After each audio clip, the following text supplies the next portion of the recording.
I'm at Little Prince of Oregon today for their plant pick of the week, and I'm with Mark. And Mark, these are just some gorgeous late season flowering plants. Yeah, this is Blatilla, which is a hardy orchid, and I love them. They've always been one of my favorite plants. Yeah. So we have Blatilla ocracea, which is Chinese Blatilla.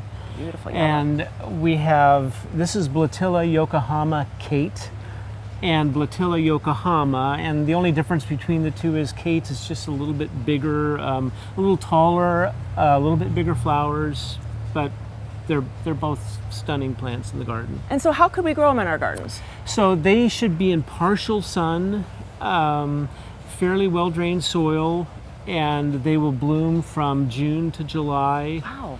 And they're very hardy. They're actually a zone 6, so they'll go down to about -10. And about how tall do they get? Kate gets 3 feet tall. Whoa. And the Yokohama a little bit shorter than that. So in that range, yeah. 2 to 3 feet, depending. Yeah.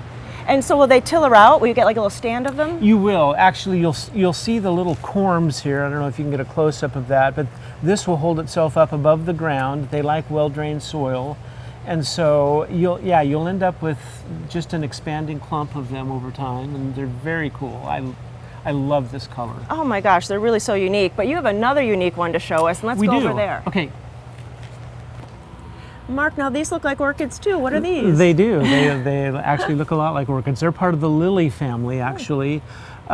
This is Tricyrtis, or toad lily. Okay, and now toad lily. Why toad lily? If you notice the little spots on the leaves, Oh, okay. they just kind of like a toad. They have some spots on their leaves, and yeah. I like the orchid idea better. It sounds prettier. And they actually fit almost the same exposure as the Blatilla that we just saw. So these should have, like, morning sun is probably best for them, and they'll take shade to partial shade. So they're, cool plant. And so you have a bunch of different varieties, so if you could tell us a little bit about them. Yeah, okay, so what we have here is, this is Miyazaki, Pretty. which is a little bit more compact than some of the other ones. This is Taiwan Adbani. Beautiful. This is Dark Beauty. And my favorite, Samurai. I'm a sucker for variegation, and I just think this thing is gorgeous. And it's nice to have a variegated leaf because they don't bloom until really late in the season. Right, and and it kind of gives a tropically feel to the landscape, and so I'm kind of a sucker for it. You can also see on this one what its growth habit is like. I mean, they spread by these rhizomes that will just keep popping up, and so it doesn't take very long for them to fill into a nice clump. But it's not aggressive. It's not aggressive at all, no. It'll kind of stay put. You would use these, in combination maybe with hostas. Beautiful. And Blatilla, and just some of the other shade like ferns. Yeah. Oh, that would be lovely. And then what about watering in the summer?